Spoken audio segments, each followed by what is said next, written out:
بسم اللہ الرحمن الرحیم۔ السلام علیکم ورحمۃ اللہ وبرکاتہ۔ Al Badr school secondary boys Garden East campus, مضمون اردو، جماعت نہوم، عنوان سبق کا نام قومی ہمدردی، اور اس کے مصنف خواجہ الطاف حسین حالی۔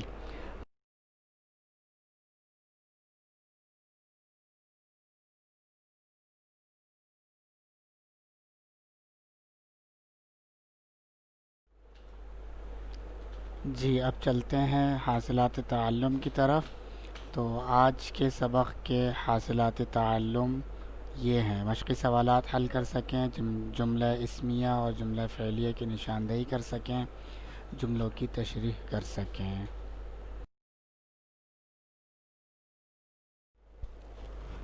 سوال نمبر 2 ہے، درج ذیل جوابات میں سے درست جواب پر صحیح کا نشان لگائیے۔ اس کا الف ہے، ہمدردی ایک خاصیت ہے۔ اب 4 آپشنز یہاں پر ہیں: قدرتی، مصنوعی، نمائشی، تجارتی۔ تو صحیح جواب جو ہے وہ یہاں لکھ دیا گیا ہے قدرتی، یعنی ہمدردی ایک قدرتی خاصیت ہے۔ بے کی طرف چلتے ہیں، اپنی ضروریات میں ایک دوسرے کے محتاج ہیں۔ تو اس کے 4 آپشنز ہیں: پرندے، انسان، چوپائے، فرشتے۔ تو جملہ یوں بنے گا، انسان اپنی ضروریات میں ایک دوسرے کے محتاج ہیں۔ جیم کی طرف چلتے ہیں، ہمارے ہم وطن بھی اصل سے بے خبر نہیں۔ 4 آپشنز دیے ہوئے ہیں جوابات میں: ہمدردی کی، خود غرضی کی، مجبوری کی، دوستی کی۔ تو درست جواب ہے ہمدردی کی۔ جملہ یوں بنے گا، ہمارے ہم وطن بھی ہمدردی کی اصل سے بے خبر نہیں۔ دال کی طرف چلتے ہیں، دال ہے، زمانہ بھی طرح طرح سے ہم کو مائل کر رہا ہے۔ 4 آپشنز دیے ہوئے ہیں: دوستی کی طرف، ہمدردی کی طرف، مروت کی طرف، زندگی کی طرف۔ تو جو صحیح ہے وہ یہاں لکھ دیا ہے ہمدردی کی طرف۔ جملہ بنے گا، زمانہ بھی طرح طرح سے ہم کو ہمدردی کی طرف مائل کر رہا ہے۔ ہے کی طرف چلتے ہیں، ہے قوم ایک مثال رکھتی ہے۔ 4 آپشنز ہیں: درخت کی، زمین کی، پانی کی، ہوا کی۔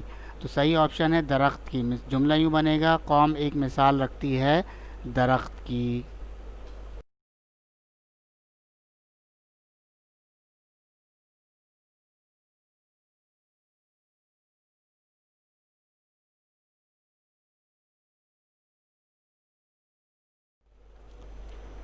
سوال نمبر 3 کی طرف آتے ہیں، درج ذیل خالی جگہیں درست لفظ سے پر کیجیے۔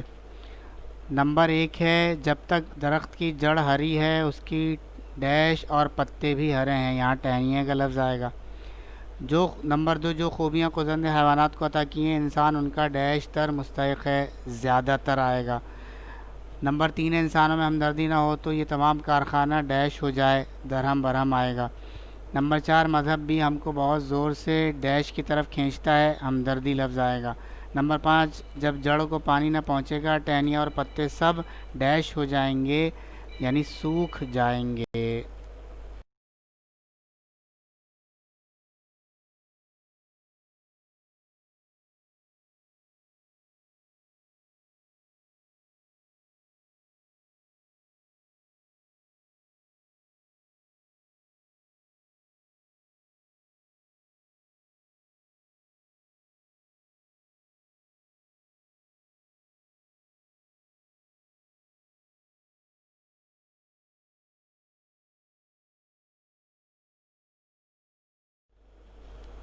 سوال نمبر 4 ہے، درست بیان پر صحیح کا نشان لگائیے۔ اس میں الف ہے، ہمدردی کے لفظ سے ایک یا کئی شخصوں کا دکھ اور تکلیف میں شریک ہونا ظاہر ہوتا ہے، یہ صحیح ہے۔ بے ہے، ہمدردی ایک مصنوعی خاصیت ہے، غلط ہے، بلکہ قدرتی خاصیت ہے، پہلے ہم پڑھ چکے۔ جیم ہے، ہمدردی حیوانات میں نہیں پائی جاتی، غلط ہے، پائی جاتی ہے۔ دال ہے، ایک انسان کی گاڑی دوسرے کی مدد کے بغیر بھی چل سکتی ہے، غلط ہے، نہیں چل سکتی۔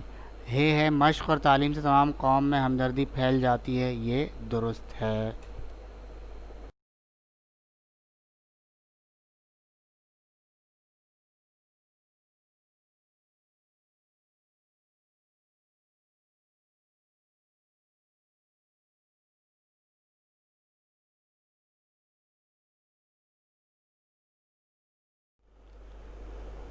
سوال نمبر 5 کی طرف جانے سے پہلے اس سے متعلق کچھ تفصیل ہے، وہ ذرا دیکھ لیجئے۔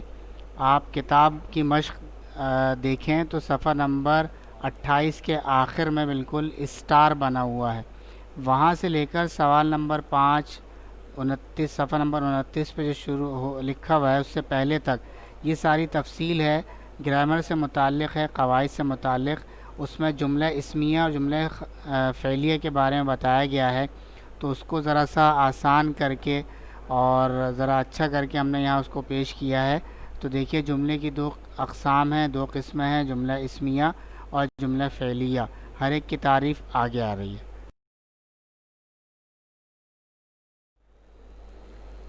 جملہ اسمیہ کی تعریف یہ ہے کہ وہ جملہ جس میں کوئی خبر دی جائے جملہ اسمیہ کہلاتا ہے، یعنی جب کوئی شخص کوئی بات کرے تو آپ کو اس سے کوئی انفارمیشن حاصل ہو، معلومات حاصل ہوں، تو اسے جملہ اسمیہ کہتے ہیں، کسی بھی شخص کے بارے میں، کسی چیز کے بارے میں، جگہ کے بارے میں، کسی بھی اسم کے بارے میں، ٹھیک ہے، کوئی ایسی بات جو آپ کو ایک انفارمیشن مل جائے، خبر مل جائے، تو اسے جملہ اسمیہ کہتے ہیں۔ مثلاً نازیہ اچھی بچی ہے، اب نازیہ کے بارے میں، نازیہ اسم ہے، نازیہ کے بارے میں ایک خبر دی جا رہی ہے کہ وہ اچھی ہے۔ کتاب دلچسپ ہے، اب کتاب اسم ہے تو کتاب کے بارے میں ایک انفارمیشن اور ایک خبر دی جا رہی ہے کہ وہ کیا ہے، دلچسپ ہے، تو اس کو کیا کہیں گے، جملہ اسمیہ۔ جملہ فعلیہ کی طرف آتے ہیں، اس کی تعریف یہ ہے کہ وہ جملہ جس میں کسی اسم کا کام بتایا جائے جملہ فعلیہ کہتے ہیں، کام، ورک، ورب بتایا جائے تو ورب ہو اس میں تو اس کو جملہ فعلیہ کہتے ہیں۔ مثلا عدیل آیا، تو یہاں عدیل کا آنا، اب یہ ورب ہے، یہ کام ہے، فعل ہے، وہ بتایا جا رہا ہے تو یہ جملہ فعلیہ ہوگا۔ فرخ کتاب پڑھ رہا ہے، اب پڑھنا یہ کام ہے، ٹھیک ہے، تو یہ کیا ہوگا، جملہ فعلیہ ہوگا۔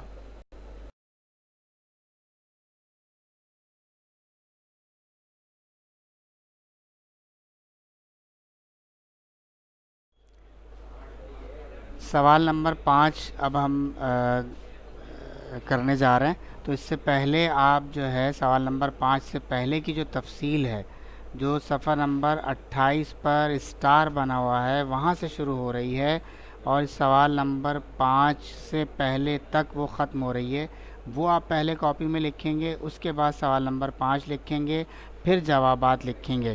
تو دیکھیے سوال نمبر 5 کیا ہے، درج ذیل جملوں میں اس جملہ اسمیہ اور جملہ فعلیہ کی نشاندہی کیجیے۔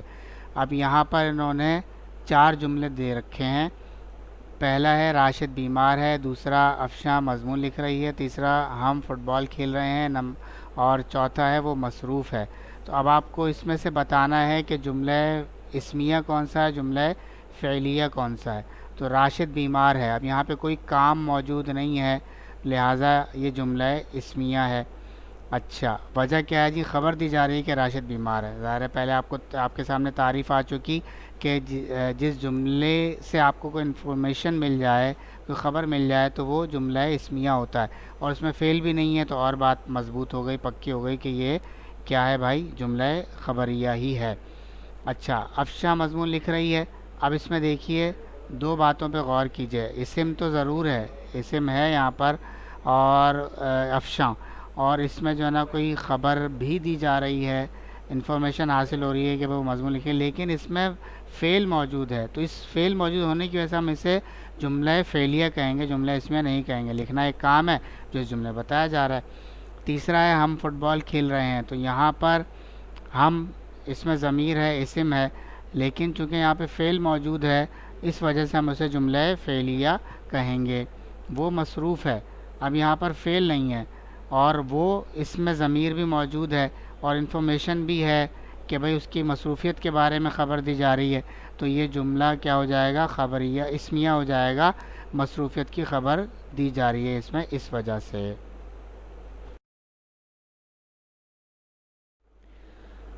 گھر کے کام کی طرف آئیے جی، تفویض کار جسے ہم کہتے ہیں، تو پہلا ہے کہ صحیح غلط خالی جگہیں اور کثیر الانتخابی سوالات بھی حل کر کے کاپیوں میں لکھ لیجئے، یعنی جو آج ہوئے ہیں۔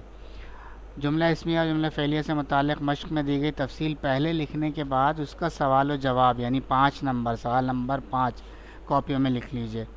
اور تیسرا ہے کہ بھئی اپنی گفتگو میں استعمال ہونے والے جملوں پر اس حوالے سے غور کیجئے کہ جو جملہ میں نے بولا یہ فعلیہ ہے یا اسمیہ ہے۔ یہ کام کر لیجئے، اور بھائی اپنی کاپیاں جو ہے اسکول بھجوا دیجئے تاکہ چیک ہو جائیں اور آگے پھر ٹیسٹ بھی آسانی سے ہو سکے. ٹھیک ہے، والسلام علیکم ورحمۃ اللہ وبرکاتہ.